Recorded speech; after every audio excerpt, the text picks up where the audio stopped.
Boa noite para você. Por maioria, o plenário do STF decidiu que leis do Rio Grande do Sul que garantiram condições iguais para funcionários de autarquias e de empresas de sociedade de economia mista são constitucionais. Os ministros também entenderam que as empresas prestadoras de serviços do Rio de Janeiro têm que informar dados de funcionários que vão à casa de consumidores. A repórter Carla Lucena acompanhou a sessão de hoje, ao vivo tem uns detalhes para a gente. Boa noite, Carla. Olá, Érica. Boa noite para você, boa noite a todos. A decisão neste caso foi por maioria de votos, 8-2. Essa foi uma ação que chegou aqui ao Supremo em 2017 e foi proposta pelas associações de operadoras de celulares, a Axel, e também a de concessionárias de serviços de telefonia fixa, a Abrix. Essas associações, elas questionavam uma lei do Rio de Janeiro que obrigou as prestadoras de serviço, inclusive as empresas de telefonia, a informarem ao cliente dados dos funcionários que vão aí até a casa dessas pessoas, fazer algum tipo de serviço ou um reparo. Aqui no Supremo, os ministros consideraram que essa lei do Rio de Janeiro não é inconstitucional e ainda tem um objetivo importante, que é o de proteger os consumidores. Vamos ver a reportagem. Aprovada em 2017, a Lei do Rio de Janeiro obrigou prestadoras de serviço a informarem por mensagem de texto no celular do cliente o nome e o número do documento de identidade do funcionário que fará reparo na casa do consumidor.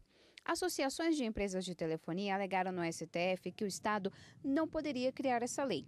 Já o Estado diz que a norma é para proteger a população. O legislador estadual limitou-se a prover uma proteção complementar ao consumidor dirigida a diversas modalidades de prestação de serviço no seu âmbito territorial. Os ministros Dias Toffoli e Alexandre de Moraes disseram que o trecho da lei que traz essa obrigação é inconstitucional.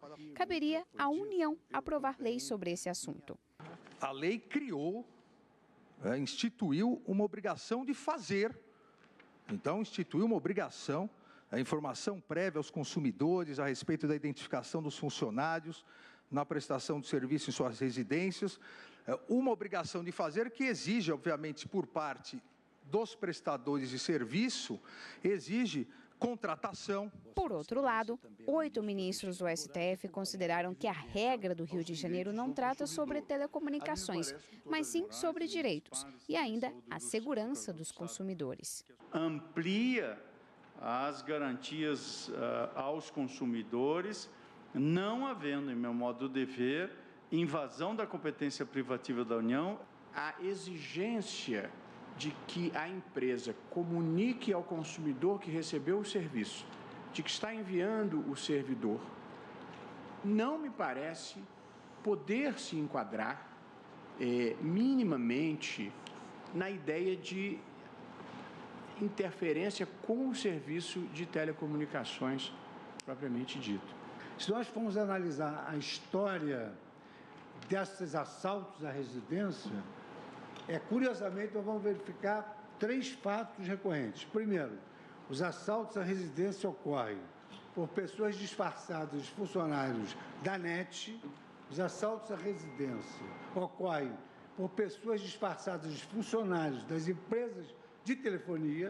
E o mais sofisticado é o assalto que ocorre pela observação dos hábitos e costumes dos moradores em condomínio, em que uma pessoa se passa por aquele morador. O que se pretende regular, disciplinar, é a realização de reparo ou a prestação de serviços nas residências ou nas sedes de seus consumidores.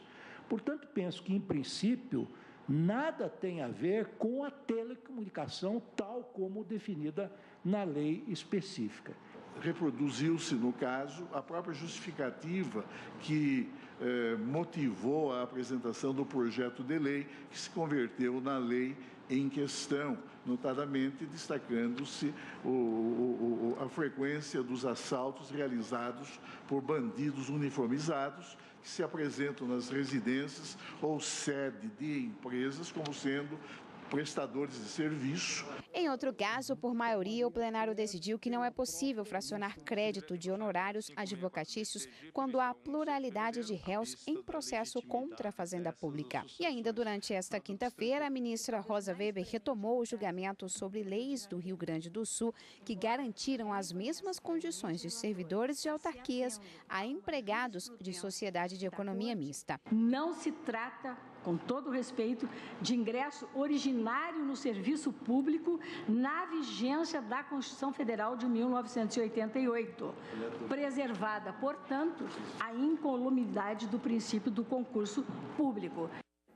Quem acompanhou a sessão e tem outros detalhes é o consultor jurídico Daniel Macedo. Boa noite, Daniel. Boa noite, William. Boa noite, Érica. Boa noite, Daniel. Daniel, vimos aí no fim da reportagem da Carla, né, um tema aí levantado. Esse tema abordado no plenário tem a ver com concurso público, é isso? Essa questão da aposentadoria estatutária e de sociedade de economia mista tem como princípio basilar o concurso público, porque pelo inciso 2º do artigo 37, que é o que a gente chama de princípio do concurso público, a investidura em cargo público só pode ser feita mediante prova de títulos, né? O famoso concurso público, né? E justamente por esses empregados não terem feito, porque a legislação é anterior à Constituição, não havia esse instituto. Então a questão é constitucional ou não a lei que rege essa aposentadoria estatutária, né? Então, o ministro destaca aqui um trecho do voto do ministro Celso de Mello, que ele diz que é uma situação que se consolidou há décadas no estado do Rio Grande do Sul e a alteração disso poderia ser prejudicial à sociedade, à população que já se beneficia deste regime